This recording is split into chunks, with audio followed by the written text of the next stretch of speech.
இன்னைக்கு சீனா ஒழித்திருக்கிற இந்த குரல் தான் ஓரளவுக்கு நமக்கு ஒரு நம்பிக்கை கொடுக்கிறது. ஏன்னா அமெரிக்காவுக்கு இணையாக இன்றைக்கு பலம் பெற்ற நாடு அப்படின்னா சோவியத் ரஷ்யா சிதறிட்டு போய்விட்டது. அதற்கு பிறகு பாத்தீங்கன்னா சீனா மட்டும்தான் இப்போதைக்கு இருக்கு. அப்போ ஒருவேளை சீனா இந்த யுத்தத்துக்குள் வருமா அப்படிங்கிற ஒரு நிலை வரும் பொழுதுதான் அமெரிக்கா கொஞ்சமாவது இதற்கு செவிமடுப்பதற்கு ஒரு வாய்ப்பு இருக்கிறது. இது எப்படி வரலாறு பெற்ற இந்தியா அப்படின்னு பாத்தீங்கன்னா அணிசேரா நாடுகளுக்கு தலைமை வகித்த இந்தியா. ஒரு கட்டத்தில் அமெரிக்காவுக்கும் சோவியத் ரஷ்யாவுக்கும் பனிப்போர் நிலவிய காலத்துல இந்த இரண்டு அணிகளிலும் நிற்காம ஒரு அணிசேரா நாடுகளை திரட்டி அந்த அணிசேரா நாடுகளுக்கு தலைமை பொறுப்பை இந்தியா ஏற்றிருந்தது. ஆனா இன்னைக்கு அதே அணிசேரா நாடுகளில் ஒன்றாக இருக்கிற ஈரானிலே இப்படி ஒரு சிக்கல் இருக்கு. அதனுடைய உச்சபத்த தலைவர் ஒரு போர் விதிகளை மீறி கொல்லப்பட்டிருக்கிறார் அப்படின்னா அதை கண்டிக்க வேண்டிய இந்தியா அமைதியாக எப்படி சூழலினை கெடுக்கிற மாதிரி ஒரு அமிலமலைக்கு ஏற்ற மாதிரி எண்ணெய் சுத்திகரிப்பு மையங்களை நோக்கி குண்டுகளை போடுகிறார்களோ அதை போல இவர்கள் வேறு வழியின்றி அணு ஆயுதத்தை பயன்படுத்த வேண்டிய அவசியம் ஏற்படும். இந்த ஆயிலோட விலை அதிகமானதுனால பாகிஸ்தான், பங்களாதேஷ்ல ஸ்கூல், காலேஜஸ் இதெல்லாமே க்ளோஸ் பண்ணிட்டாங்க. பிலிப்பைன்ஸ், வியட்நாம், தாய்லாந்து இந்த மாதிரி நாடுகள்ல எல்லாருக்குமே ஒர்க் ஃப்ரம் ஹோம் கொடுக்கணும் அப்படின்னு சொல்லி கவர்மெண்ட் சொல்லியிருக்காங்க. அது மட்டும் இல்லாம அப்படி அவசியமா வரணும் அப்படின்னா வாரத்துக்கு 4 நாள் மட்டும்தான் அப்படிங்கிற மாதிரி சொல்லியிருக்காங்க. இது மித்த இருக்க உலக நாடுகள் எல்லாத்தையும் கோவப்படுத்துறதுனால அமெரிக்காக்கு இதனால எதனா பாதிப்பு ஏற்படுத்துமா? போர் நிறைவேறதுக்கான வாய்ப்பு எதனா வருமா? இல்லை, இது கிட்டத்தட்ட அனைத்து நாட்டு மக்களுக்குமே அந்த அமெரிக்காவின் மீதான ஒரு கோபத்தை, எரிச்சலை ஏற்படுத்தும். ஆனால் அந்தந்த நாட்டை ஆண்டு கொண்டிருக்கக்கூடிய அரசுகள் எப்படி இருக்கிறது அப்படிங்கிறது தான் முக்கியம். ஏன்னா இப்ப இந்தியாவை பொறுத்தவரை மக்களுக்கு அமெரிக்கா மேல கோபம் தான் இருக்கு. ஏன்னா இன்னைக்கு இப்போ இங்க இருக்கக்கூடிய இந்த சிக்கல்களுக்கெல்லாம் இப்ப அமெரிக்காவுடைய தேவையற்ற இந்த நடவடிக்கை தான். ஏன்னா அவன் என்ன சொல்றான், ஈரானினுடைய அணு ஆயுத அச்சுறுத்தலை அளிப்பதற்காக, உலக அமைதியை நிலைநாட்டுவதற்காக நீங்க இதெல்லாம் பொறுத்துக்கணும் அப்படின்னு உலக மக்களை நோக்கி ட்ரம்ப் வேண்டுகோள் வைக்கிறார். இதே போலதான் அன்னைக்கு ஈராக்க சொன்னாங்க. ஈராக்ல அணு ஆயுதம் இருக்கிறது அப்படின்னாங்க. அது எப்படி கடைசியா சதாம் ஹுசேன் அழிகிற வரைக்கும் அவன் அணு ஆயுதமே பயன்படுத்தல. இப்போ ஒருத்தர் என்ன பண்ணுவான், ஒரு குறிப்பிட்ட காலத்தின் வரைக்கும் தன் மீது ஒரு மிகப்பெரிய தாக்குதல் நடக்கும் போது அணு ஆயுதம் கையில இருந்தா என்ன பண்ணுவாங்க, கடைசி கட்டத்திலேயாவது தன்னை காப்பாற்றிக் கொள்வதற்காக அதை யூஸ் பண்ணுவான். இல்லை என்றாலும் கூட ஒரு தற்கொலை படையாக மாறி கூட அதை யூஸ் பண்ணுவான். தானும் அழிந்து எதிரியும் அழியட்டும்னாலும் அதை யூஸ் பண்ணுவாங்க. ஆனா கடைசி வரைக்கும் ஈராக் அப்படி யூஸ் பண்ணல. அப்போ ஈராக்கிடம் அணு ஆயுதம் இருக்கிறது அப்படின்னு சொல்லி அந்த அனைத்து நடவடிக்கைகளையும் அமெரிக்கா மேற்கொண்டது தவறான ஒன்று அப்படிங்கிறது நிரூபிக்கப்பட்டது.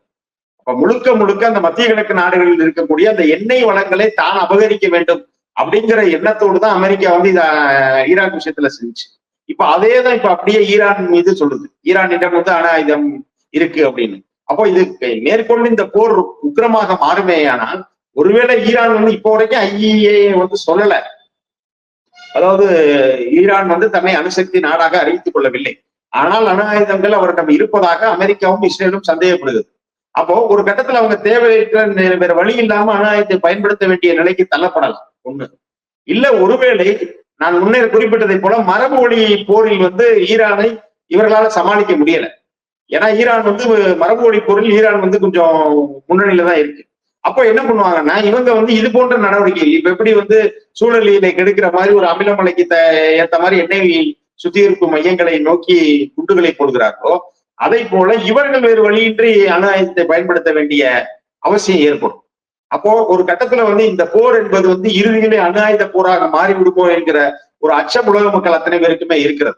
அப்போ இதுல யார் அமெரிக்காவை இது பண்ண முடியும், இந்த போரை நிறுத்துவதற்கு அமெரிக்காவிடம் யாரால் சொல்ல முடியும் அப்படின்னா இப்ப இன்னைக்கு சீனா ஒழித்திருக்கிற இந்த குரல் தான் ஓரளவுக்கு நமக்கு ஒரு நம்பிக்கை கொடுக்கிறது. ஏன்னா அமெரிக்காவுக்கு இணையாக இன்றைக்கு பலம் பெற்ற நாடு அப்படின்னா சோவியத் ரஷ்யா சிதறிட்டு போய்விட்டது.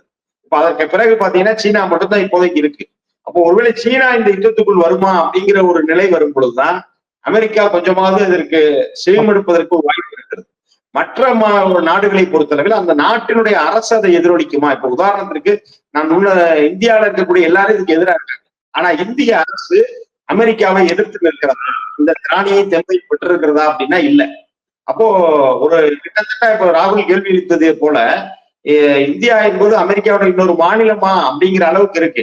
எங்க என்ன வாங்கணுன்றது கூட ட்ரம்ப் தான் இது பண்ணுவாரா, பெர்மிஷன் கொடுப்பாரா அப்படிங்கிற ஒரு நிலை இருக்கிறது. இது எப்படி வரலாறு பெற்ற இந்தியா அப்படின்னு பாத்தீங்கன்னா அணிசேரா நாடுகளுக்கு தலைமை வகித்த இந்தியா. ஒரு கட்டத்தில் அமெரிக்காவுக்கும் சோவியத் ரஷ்யாவுக்கும் பனிப்போர் நிலவிய காலத்துல இந்த இரண்டு அணிகளிலும் நிற்காம ஒரு அணிசேரா நாடுகளை திரட்டி அந்த அணிசேரா நாடுகளுக்கு தலைமை பொறுப்பை இந்தியா ஏற்றிருந்தது. ஆனா இன்னைக்கு அதே அணிசேரா நாடுகளில் ஒன்றாக இருக்கிற ஈரானிலே இப்படி ஒரு சிக்கல் இருக்கு. அதனுடைய உச்சபட்ச தலைவர் ஒரு போர் விதிகளை மீறி கொல்லப்பட்டிருக்கிறார் அப்படின்னா அதை கண்டிக்க வேண்டிய இந்தியா அமைதியாக இருக்கிறது.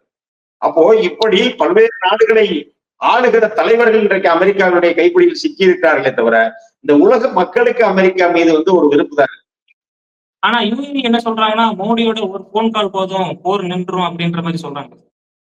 அதாவதுங்க ஒரே விஷயம் தான், மோடியும் ட்ரம்ப்பும் பாத்தீங்கன்னா, இந்தியாவுடைய ட்ரம்ப் மோடி, அமெரிக்காவின் மோடி ட்ரம்ப். இப்ப அவர் எப்படி சொல்லிக்கிட்டே தெரிஞ்சாரு, இந்தியா பாகிஸ்தான் போர் நான் தான் நிறுத்தினேன், உலகத்துல இத்தனை போரை நான் தான் நிறுத்தினேன், எனக்கு நோபல் அமைதி கொடுக்கணும் அப்படின்னு ட்ரம்ப் ஒரு பக்கம் பேசிட்டு இருந்தாரோ, அதே போல உக்ரைன் போரை நாங்க தான் நிறுத்தணும்னு மோடி என்று சொல்லிட்டு இருக்காரு. அதாவது இந்த 16 வயது நிலையில ஒரு காமெடி வரும். என் பேர் கல்யாண சுந்தரம் தானே, உன்னை எப்படி கூப்பிடுறாங்கன்னா, என் பேர் கல்யாண சுந்தரம்னு நான் தான் சொல்றேன், பாக்குறவெல்லாம் சப்பானிக்கு தான் சொல்றேன்ற மாதிரி மோடி அவராக வேண்டுமானால் சொல்லிக் கொள்ளலாம். அந்த சங்கிகள் அவங்களாம் சொல்லிக்கலாம், நான் மோடி ஒரு வார்த்தை சொன்னா போர் நின்றும் அப்படின்னு.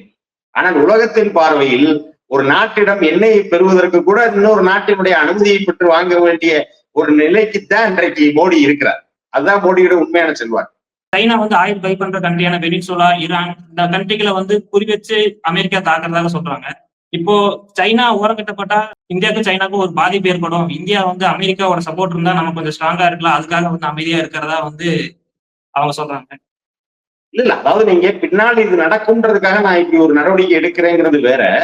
ஆனால் உள்ளபடியே நீங்கள் பாதிக்கப்படும் போது அதை சொல்லணும்ல.